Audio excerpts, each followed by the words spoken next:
করবেই। জল্লাদ, একে জবাই করো।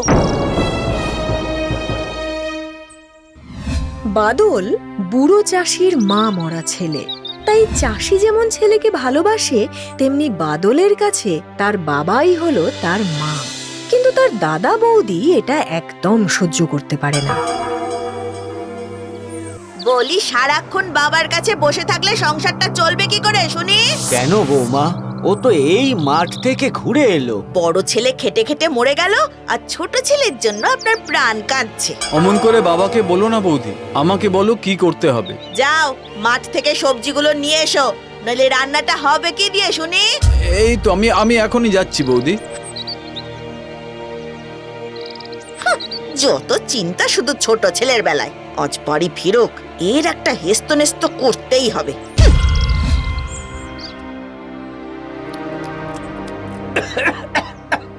আস্তে আস্তে, এই নাও নাও নাও, জল খাও বাবা, নাও। আমি বলছি, তুমি দেখে নিও, এই সব জমি জায়গা বাবা তোমার ভাইয়ের নামেই করে যাবে। এটা তো আমি মোটেই হতে দেব না। তাই তো বলছি, যা হোক করে ওকে বিদেই করো দেখি। যা বলেছো। আর বাবা যদি ওকে যেতে না দেয়, তাহলে তার শাস্তি বাবাকে পেতে হবে। খাবার, ওষুধ সব বন্ধ করে দেব। দাদা বৌদির সব কথাই আড়ালে দাঁড়িয়ে শুনছিল বাদল। না না না, যে করেই হোক আজ রাতেই আমি এই বাড়ি ছেড়ে চলে যাব, না হলে ওরা বাবাকে ভারী কষ্ট দেবে। সেদিন রাত ঘনালে বাদল চুপি চুপি তার বাবার কাছে আসে। ও ঘুমন্ত বাবাকে প্রণাম করে বেরিয়ে যায়।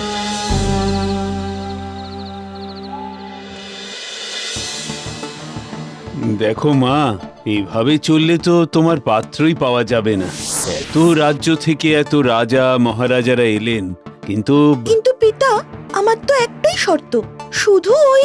জানি জানি, তোমার ওই জাদু আয়নার খেলা। হ্যাঁ, কেউ লুকোনোর পরেও যদি এই আয়নায় তার ছবি পড়ে আর আমি তাকে খুঁজে পেয়ে যাই, তাহলে তাকে আমি কিছুতেই বিবাহ করব না। ও কি যে হবে কে জানে। হায় রে, কি কপাল আমার! জন্মের পরেই মাকে হারালাম, আর আজ বাবাকে। দাদা বৌদিও আমাকে কোনোদিন ভালোবাসলো না। বড্ড জল তেষ্টা পাচ্ছে। ওই তো একটা নদী। নদীর ধারে জল খেতে গিয়েই বাদলের চোখে পড়ে একটা মাছ ডাঙায় উঠে ছটফট করছে। আরে কি সুন্দর মাছটা! ওকে জলে ছেড়ে না দিলে ও এমন ছটফট করতে করতেই মারা যাবে। আরে দাঁড়াও দাঁড়াও দাঁড়াও! জলে যেতেই মাছটি জলের উপর ভেসে উঠে বাদলকে বলে, আমাকে তুমি বাঁচিয়েছো, তুমি যদি কখনো কোনো বিপদে পড়ো আমার কাছে এসো। আমার আর নতুন কি বিপদ হবে বন্ধু, তুমি ভালো থেকো। এই বলে বাদল জল খেয়ে আবার হাঁটা দেয়। এরপর বাদল হাঁটতে হাঁটতে পৌঁছে যায় জঙ্গলে। বাহ, ভারী সুন্দর তো জঙ্গলটা, এখানে একটু বসি। বাদল সবেমাত্র গাছে হেলান দিয়ে বসেছে, হঠাৎ একটা শেয়াল দৌড়ে আসে। বাঁচাও, বাঁচাও, আমাকে বাঁচাও! কি হয়েছে? একদল শিকারী আমাকে তাড়া করেছে। আচ্ছা আচ্ছা, দাঁড়াও দাঁড়াও, আমি তোমাকে ঢেকে দিচ্ছি। বাদল এবার নিজের জামা খুলে শেয়ালের গায়ে চাপা দিয়ে দেয়, আর তক্ষুনি শিকারীরা সশব্দে দৌড়ে আসে। এই এই, এখানে একটা শিয়ালকে দেখেছো? শিয়াল? ওরে বাবারে, কই না তো। তাহলে ওটা কি? ওটা আমার জামা, ভিজে গেছে তো তাই শুকোচ্ছি।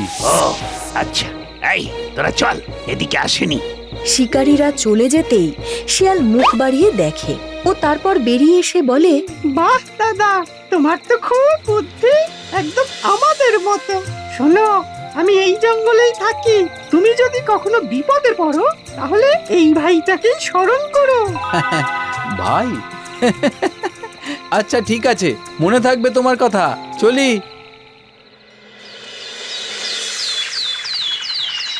একটু যেতেই দেখতে পায় একজন রাজাকে ঘোড়ায় চড়ে যেতে, সঙ্গে দুজন পেয়াদা। বাদল পেয়াদার কাছে জানতে চায়, কোথায় যাচ্ছেন আপনারা? ধুলাগড় রাজ্যে রাজকন্যাকে বিয়ে করতে যাচ্ছেন মহারাজ। তারপর সেই রাজকন্যার অদ্ভুত আয়নার কথাও পেয়াদা তাকে বলে। শুনে বাদল ভাবে, যাই, আমিও একবার চেষ্টা করে দেখি। আমি তো থেকেও কারোর মনে নেই, তার থেকে জিততে পারলে রাজকুমারী, না পারলে গর্দান। যেমন ভাবা তেমন কাজ। এদিকে রাজা, পাত্রমিত্র, রাজকুমারী সবাই সামান্য এক চাষি বাদলকে দেখে হেসে তো কুটিপাটি। বলো কি, তুমি পারবে? আগে রাজামশাই, চেষ্টা তো করতে পারি। না পারলে কিন্তু শাস্তি হলো গর্দান। জানি মহারাজ। বেশ, তাহলে কাল সকালে আপনি লুকিয়ে পড়বেন, আর আমার আয়না আপনাকে খুঁজে বার করে আনবে। আর আনতে পারলেই রাজি। কতক্ষণ লুকিয়ে থাকতে হবে? সারা সকাল, বিকেল হলে ফিরে আসবেন, অবশ্য তার আগে। বাদল তো রাজা আর রাজকুমারীর শর্তে রাজি হয়ে গেল, কিন্তু এবার হঠাৎই তার মনে পড়ল সেই সোনালী মাছের কথা। ও বন্ধু, সোনালী মাছ, কোথায় তুমি? এই তো আমি, বলো। শোনো, আমাকে একটু লুকিয়ে ফেলবে?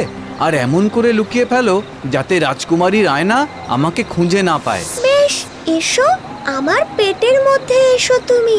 তবে মনে রেখো, এই একবারই আমি তোমাকে সাহায্য করতে পারবো। হ্যাঁ, সে জানি। এবার তবে ঢুকি।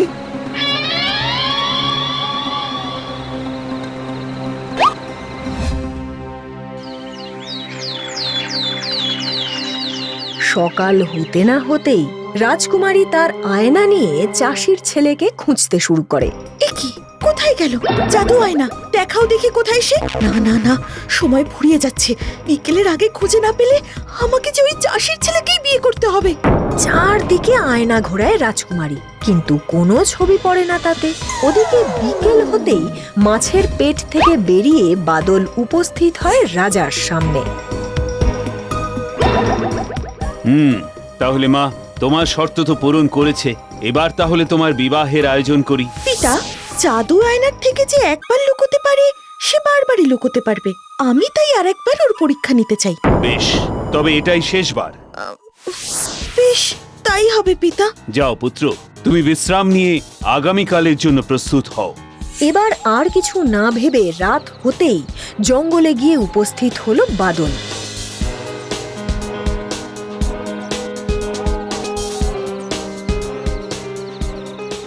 শেয়াল ভাই, ও শেয়াল ভাই, কোথায় তুমি? আমাকে একটু লুকিয়ে রাখবে ভাই।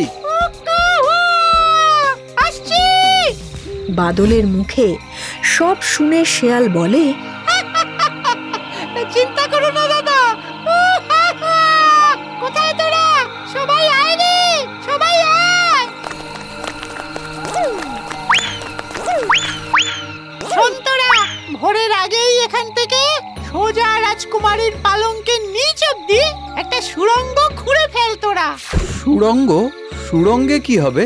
ওই সুড়ঙ্গ দিয়ে রাজকুমারীর পালঙ্কের তলায় গিয়ে পৌঁছবে তুমি। রাজকুমারী তোমাকে সারা রাজ্যে খুঁজে বেড়ালেও নিজের ঘরে খুঁজতে যাবে না। কি কেমন বুদ্ধি! দারুণ।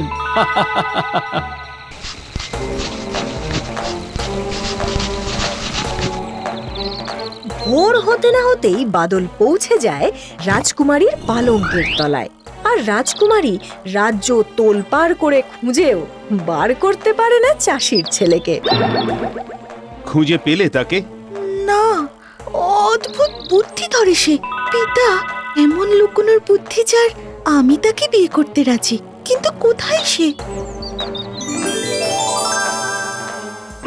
এবার বলুন তো, কোথায় লুকিয়েছিলেন? ক্ষমা করবেন রাজকুমারী, আপনার পালঙ্কের নিচে লুকিয়েছিলাম। ওখানে পৌঁছলেন কি করে? আগে সুড়ঙ্গ কেটে। বাহ বাহ বাহ!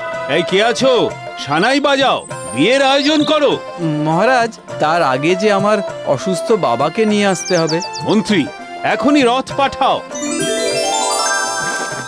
রাজার আদেশে রথ গিয়ে নিয়ে আসে বাবা, দাদা আর বৌদিকে।